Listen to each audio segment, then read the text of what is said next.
Dali lang yun ay. Dito lang o. Sa may kaming ilog. Ang amon gwapa nga Jody Santa Maria II may photoshoot sa tabing ilog. So as colleagues, we're supportive.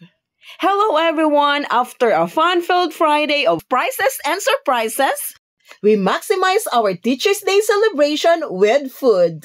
Bisan hapon na kag daw maulan pa pero sige lang kay malakat gid. Mamahaw gid kuno kami kag nagapagwa na di kami sa La Carlota. Kag ang amon nga first stop diri sa Tibsok, Batchoy and Lumi House. Oh, see, ari na kami diri. Kag gin-enjoy ginamon ang manamit nga Lumi kag Batchoy. Kay majority sa amon nagkaon sang Lumi kag may iban man nga nag-order sang Batchoy. Kag tapos namon kaon wala pagid kami nga nagpuli bisan daw maulan nagidto. Kita nyo may plastic na nangamon nga tricycle nga ginasakyan kay da matulo na gid na ang ulan. Nagdiretso kami pakadto sa Embarcadero, guys. Wala gid ko na ginusol nga nagupod ko didto pa Embarcadero. We are passing by sa bag-o nga taytay sang San Juan. Kag siling ko kagina wala gid ko yung naghinusol nga nagupod pag ko dire kadto sa may Embarcadero kay kadamo ko sa mga na-learn. Kag para madungangan pagid ang ako nabalaan na hanungod sa Pontevedra, naglantaw man ako sa internet sa mga interesting facts na hanungod sa Pontevedra. Upod man ang oral information o kon verbal communication o kon ang ginasiling sa iban nga oral tradition. Magabag kita nga oral tradition ang Merriam-Webster Dictionary, depende sa imo pag-pronounce, Merriam or Merriam-Webster Dictionary, naga-define ang oral tradition as the stories, belief, etc. that a group of people share by telling stories and talking to each other. So feel free to add or correct anything I've said since I just gathered my information from the internet and oral tradition. I'd love for us to learn together. So any input you have is welcome. Suno sa akon nga nabasahan, antes pa nag-abot ang mga Spaniards sa Pontevedra, ang ini nga lugar ginatawag nga Marayo.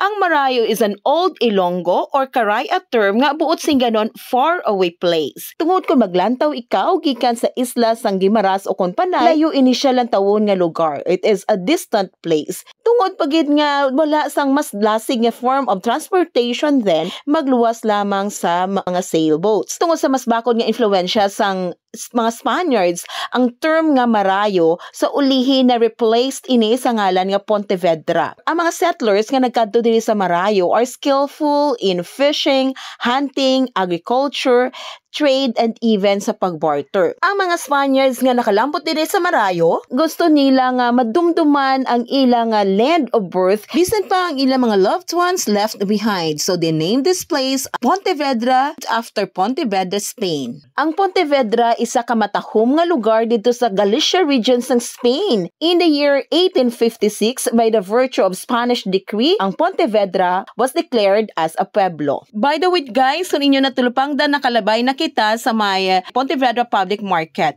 Kag don't you know, guys, ang taytay nga ginlabayan naton bag-ulang gid wala na da sang una.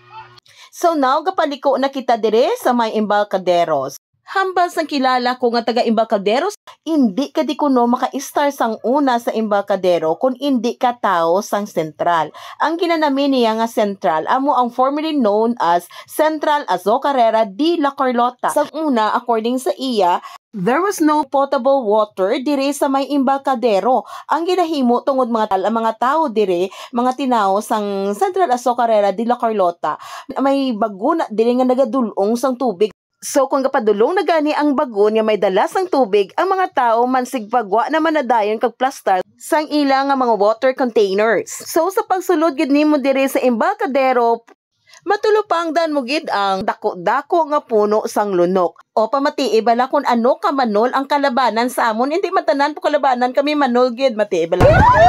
Gusto ko yung baba ang picture. Gusto mo yung anak ko.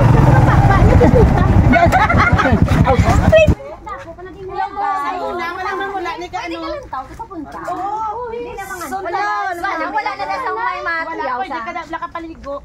Ang sungat na sa Arne nakatungtong. Picture dito sa ba? Ay, picture ba? Mama mo niya social. Social mo niya ano mo amula na mo guardhouse. Wala na. Guardhouse ang una, din convert na into a church sa Subong. Dali lang yun ay. Dito lang o. Sa may kaming ilog. Sa kaming ilog. Panaog ka mo ba? Ay, si ang vlogger si Jody Santa Maria II upod sa mga feeling cast ng Tabing Ilog 2024 edition ma-photoshoot anay. Ano kaya ano? Sino may kalo daman?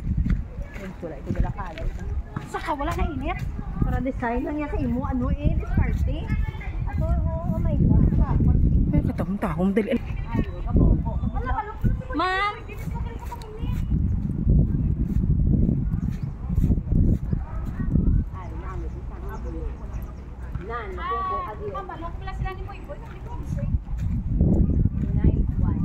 Hala, katahong-tahong.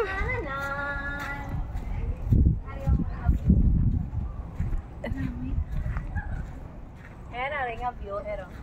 Tabi-tabi.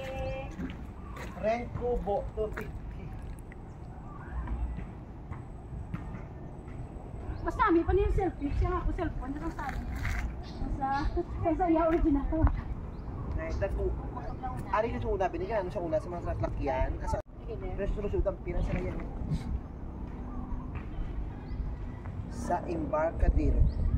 Dungkaan sa barko. Di na didamping doon ka sa barako sa una. Amo na di. Ay, amo ni ho. Amo ni sayang tawag nila nga ano gani ne? Dak. Ano na ganito? Marayo dak. Marayo dak. Gala nag-stop na kami tay-tay na bay. Ah, okay. Hindi nakasunod ang gali. Ah. Uy, dari oh. Ari di oh. Kaya sa una, sang tabay-tabay sa Oo. Gin, tigala kami tay-tay. Hindi naka. Ay, gali. Amo ni I learned something new today. Dito. Oo. Kaya di ba sila sa isa sa una na disco. Kaya ito. Ah. Dili na kapaligo mga bata ya. Ilo na pwede na di mo pamunitan? Oo. Dito na pizza. Ay, ko vlog pa munit dito ka. Dili ka pamunit ni may dako. Ma'am, jo mo nila ko ng marayo dak. Yes. Kaya nga mama, diri na sa muna. Arang kita mo na oh. Hindi na. Diri na gaw kasi. Makotang history. Oo, sige history. Ano yun? Ada na sila ano oh, daong ang mga dagko, bilang ang mga Oo. karga kaskon ang tawag nila. Oo. Galing sang time na gintakda na to sang kita tong dan aganta nga Bridge. tulay. Oo. Na wala na nag-agi kay hindi nakalusot ang kasko. Kadagko na yan ang mga Anak namin ko blalapit. Amo na kay galing kay do na tong asa Ang ba sa mga shop. tay ito lang ba naton? Na kay may dili na pusa. Do ko no abi. Okay mo dayo naman isa-isa lang ha. Duwa ka tumko ka 1 2. Duwa man ka puso. Oh, next. Nami pala. So kay ang cast sang Tabing Ilog 2024 edition nagkadto gid sa Tabing Ilog, we had learned something new. Kag ginabala guys nga nang nabalaan ta lang nagali ang lugar pero unless nakakadto ta didto nga makita ta sa mismo sang aton kaugalingon ng mga mata, then we will come to know gali isang ka-significant sang place, ka-rich sang iya history kag sang iya nga culture. So kanami inigid notes ti kay hapon na gadali kami magpulole o are balik kami didto sa may lunok kag nagapagwa na kami subong dire sa Embarcadero. Mapuli na kami kayo sa totoo lang gid maitom ang galom nga ara sa kalangitan sa subong nga tion kag at the same time medyo hapon na ini kanami gid sa amon nga lagaw sa mga adlaw we had enjoyed our Teachers Day celebration not only sa fun and surprises and prizes we had received but also with camaraderie, the friendship and the joy we had experienced kag bisan pa sang food and fun. This is Rain's Chronicle. Until next time, bye.